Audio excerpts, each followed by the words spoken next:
এখানে ঘুমাও? এই একটু দাঁড়াও।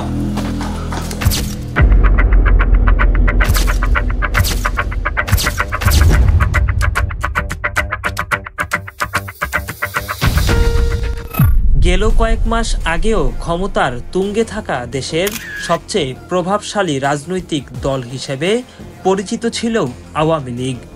দীর্ঘ প্রায় ১৬ বছর ক্ষমতার কেন্দ্রবিন্দুতে থাকা দলটির রাজনৈতিক কার্যালয় আজ যেন একটি পরিত্যক্ত ও অবহেলিত পরিসর।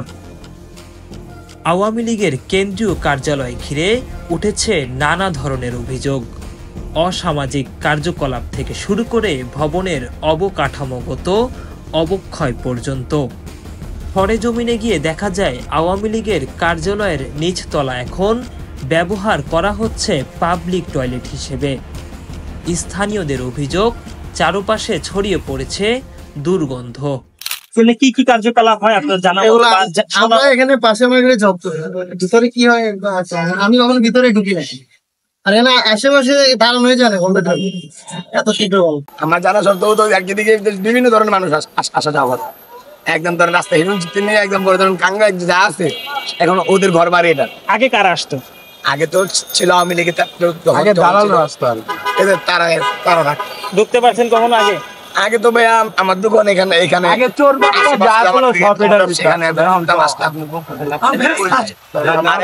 আপনি ঢুকলে আপনি নিজে তো ভূমি করে এসে বলবেন। আর কি কি চলে? পেশাব করে আর নেশা পানি তো দিকে ভিতরে যাবতীয় সবই চলতেছে। আপনি এখনো উপরে গেলে দেখতে পারবেন। যাবতীয় বলতে কি বোঝাচ্ছেন? কি মানে যাবতীয় কি? যৌনকর্ম চলে, গাঁজা বাবা সবই খাওয়া এমন কোনো এটা কি মনে হয় নেশার অপকর্মের প্রধান কার্যালয় বর্তমান এখন এমন? কেমন মানে কি বর্তমান এখন নেশার কার্যালয় এমন বর্তমান। আর আগে তো তেমন ছিল না। আগে তো এইসব ধরনের ধারে কাছে ওইগুলো আসার সুযোগ পায়। এখন না যে বর্তমান যা করতেছে তাদের বিনিময় তাদের সাথে এমন করা হচ্ছে। রাতে কি যৌন কোনো কর্মকাণ্ড চলে? রাত্রে আসলে দিকে যত যে হিরুঞ্চি আছে ধরেন আর কাঙ্গালি আছে তারা সবাই ঘুমায়, নেশা পানি করে, যার কাছে তারা করে। ভবনের উপরতলায় ঘোরাফেরা করছে ভবঘুরে ও মাদক সেবীরা।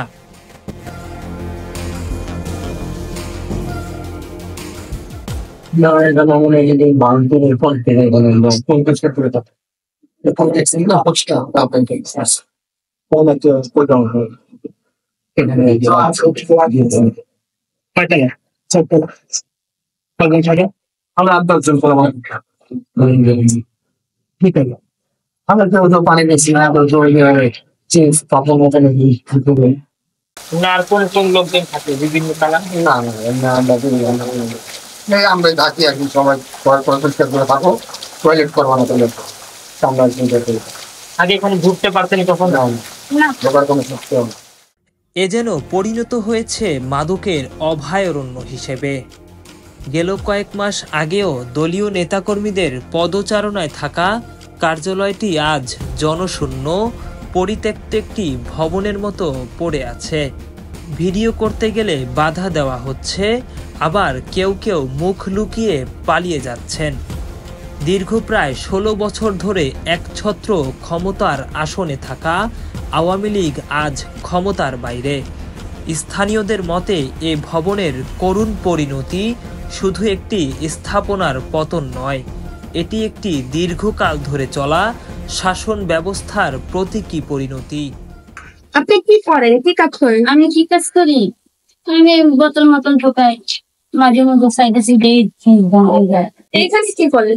এখানে গেছিলেন? এখানে কেন আসছি? এখানে আসি ডিস্টার্স তো এই জন্য বসতে বিরক্তি আসছে। আপনি 3 তলা পর্যন্ত যেতে আসছেন? এখানে কি থাকেন? না, এখানে থাকি না। আগে কখনো এখানে ঢুকতে পারছিলেন? না, আগে কখনো ওখানে ঢুকতেই তো দেয়নি। এখন তো এই যে বাংকে হলো, তারপরে এই যে স্টেয়ারে বসে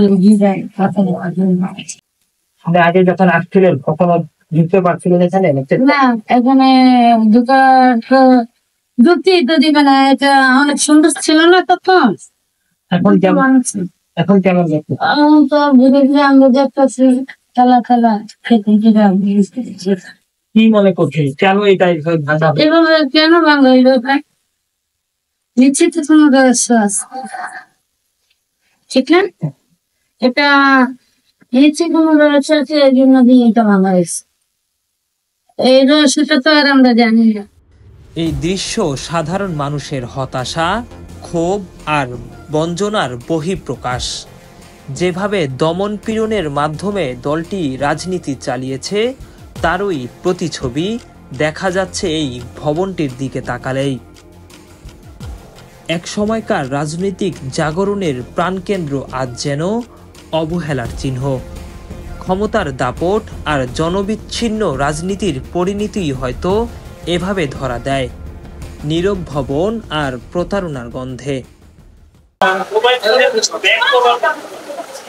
ধারণা করা হচ্ছে মূলত ছিনতাইকারী যারা, তারা মূলত এখানে পণ্য নিয়ে এসে সম্ভবত তারা এখানে ফেলে যায় এবং কিছু মাদক সেবনের কিছু আলামত আমরা এখানে লক্ষ্য করতে পারছি। যেমন একটু দেখানোর চেষ্টা করবো যে একটি বিয়ারের বোতল কিন্তু আমরা এখানে দেখতে পাচ্ছি, খালি একটি বিয়ারের বোতল এবং বেশ কিছু সিগারেটের প্যাকেট এবং ইয়াবা সেবন থেকে শুরু করে আরো বেশ কিছু মাদক সেবনের আলামত কিন্তু আমরা এখানে পেয়েছি। আমরা একটু দেখানোর চেষ্টা করবো আসলে ঢাকা এই জিনিসটিতে কি রয়েছে, একটু যদি দেখানোর চেষ্টা করি।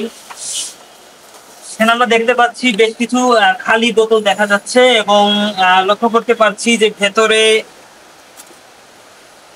আমরা তেমন কিছু লক্ষ্য করতে পারছি না এবং কিছু ব্যাগ আমরা এখানে লক্ষ্য করতে পারছি এবং বেশিরভাগ কিন্তু এখানে ফোনের ব্যাক কভার একটু যদি দেখানোর চেষ্টা করি। মূলত ছিনতাইকারীরা কিন্তু যারা এখানে মূলত রাতে এবং দিনের বেলা এখানে বসে থাকে এবং ঘুমায় এবং দিনের বেলা যারা এখানে মূলত মাদকের আড্ডায় জমজমাট আড্ডা বসায়, তারা কিন্তু মূলত ছিনতাইকারী মূলত এই ফোনগুলো কিন্তু রাস্তা থেকে ছিনতাই করে নিয়ে এসে এবং এই ব্যাক কভার গুলো কিন্তু এখানে ফেলে রেখে যায়।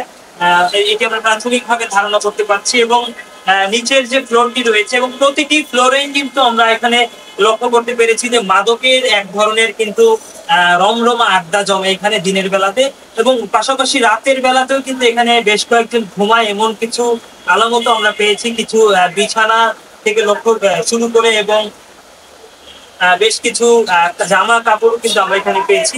আরেকটি বিষয় যদি একটু জানিয়ে রাখতে চাই, দীর্ঘ 16 বছর আওয়ামী লীগের যে দাপটের যে ক্ষমতাশালী আওয়ামী লীগ, তাদের অপকর্ম আসলে কতটা ভয়ঙ্কর পর্যায়ে গেলে একটি দলের প্রধান কার্যালয়ের অবস্থা এই ধরনের হয়ে থাকে। আপনারা আসলে নিজের চোখে না দেখলে আসলে বোঝার কোনো উপায় নেই। একটি বৃহৎ দলের একটি প্রধান কার্যালয়ের যে মানুষের ক্ষোভের আগুনে দাউ দাউ করে জ্বলেছে এবং ভাঙচুর একদম ভঙ্গুর অবস্থায় রয়েছে। এই কার্যালয়টি একদমই ভৌতিক একটি অবস্থা বিরাজ করছে। এক সময় আওয়ামী লীগের এমপি মন্ত্রীদের ক্ষমতার যে দাপট, প্রতিনিয়ত মিটিং মিছিল থেকে শুরু করে এই কার্যালয়টি একদমই জমজমাট হয়ে থাকতো। প্রতিটি মুহূর্তে দলীয় বিভিন্ন মিটিং মিছিল থেকে শুরু করে দলীয় বিভিন্ন কর্মসূচিকে ঘিরে।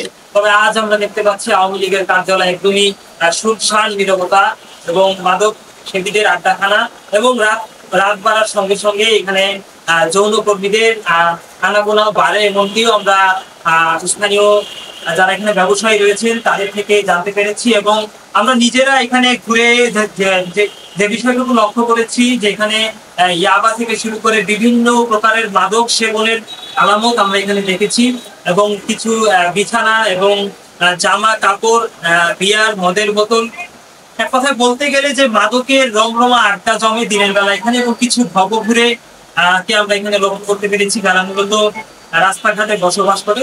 তারা যেমনটি বলেছেন তারা এখানে দিনে এবং রাতের বেলা এখানে ঘুমায় এবং রাত বাড়ার সঙ্গে সঙ্গে কিন্তু এই কার্যালয়টি যৌন কর্মীদের আনাগোনা বেড়ে যায়। দর্শক, আমি এখন দাঁড়িয়ে আছি রাজধানীর বঙ্গবন্ধু এভিনিউ, যেটি আওয়ামী লীগ ক্ষমতাসীন এক সময় 16 বছর দাপুটে ক্ষমতার তুঙ্গে ছিল এবং এই কার্যালয়টি দেখলে আসলে বোঝার কোনো উপায় নেই যে এটি আসলে আওয়ামী লীগের কার্যালয়। এক সময় পরিপাটি গোছানো অবস্থা থাকলেও এখন কিন্তু মানুষের ক্ষোভের আগুনে দাউ দাউ করে জ্বলে একদম বলা চলে যে একদম খুবই ভয়ঙ্কর পরিস্থিতির কারণে। কোনো ভবনের দেয়াল শুধু ইট পাথর নয়, ইতিহাস বহন করে। আওয়ামী লীগের এই কার্যালয় হয়তো এখন এক নিঃসঙ্গ সাক্ষী, অতীতের গৌরব আর বর্তমানের করুণ বাস্তবতা। আবু আবদুল্লাহ রোহিত, দূরবীন নিউজ, ঢাকা।